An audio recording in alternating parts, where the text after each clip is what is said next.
few months ago, as Ross mentioned, we had the privilege of reading our poems with some of the original Oulipo members. We were nervous not just to share a stage with Stan Chapman's beard. By the way, it's actually grown a significant amount since this photo is taken, so it's even more impressive than that. But we were also worried that they wouldn't like the content of our poems. But as I watched Tim simulate anal sex on stage, I looked out across the faces of the Oulipo and did not register the slightest hint of disgust.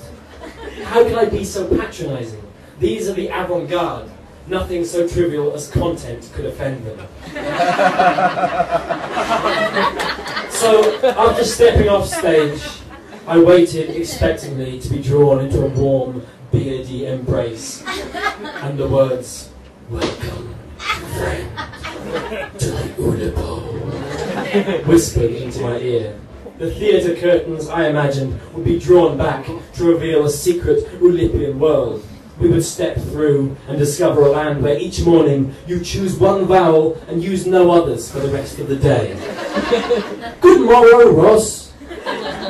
Yo, boy. Hi, Tim. Tinkly pip, piss lips. Precisely. The weather would be strictly palindromic. Buses would only drive down roads if the bus driver's name contained an anagram of the road name. This was our promised land. But after the applause, there was a strange sadness in the room. Stanley Chapman flicked his beard and hobbled towards us. His arms were not raised for a hug. He did not look us in the eye. "You shouldn't have used why," he said. Why is a vowel. He had the expression of a man who, having left his finest painting to dry in the garden, has watched a cat mark its territory over a pen. Then came the translator Ian Monk. "Yeah, that was okay. You use why though, which is a vowel." And so on, a querulous chorus, why,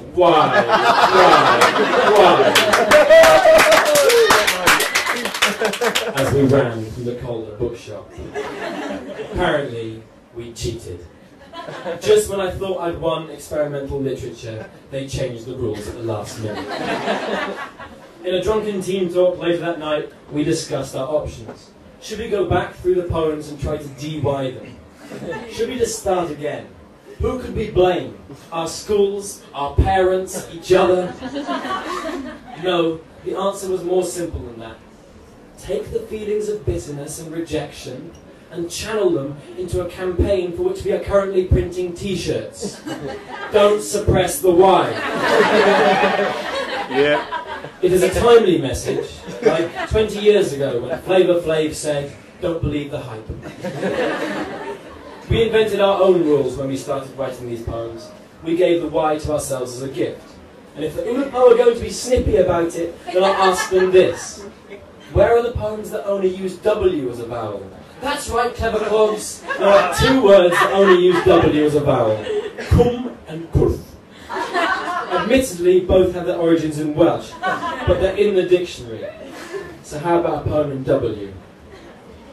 Cum. Cum cum. Cum cum. Cum cum kurth. Cum cum.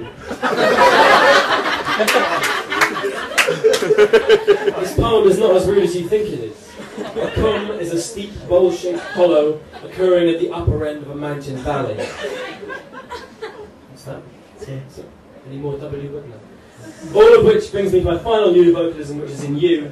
There were two main problems when writing this one. Firstly, that like the poem I just showed you, when you write a poem in U, the vowel seems to decide its own content. U is a bigot and a sexual deviant. It hates women. It positively demands violence. I can vouch that no human should ever have to hear Ross or Tim's U poem. So my main battle, and I admit it's not been totally successful, was to write a poem in U that didn't get eaten up by the vowel's voracious sexual appetite. that one of the important tools for writing this particular poem was being allowed the lubricating power of Y. The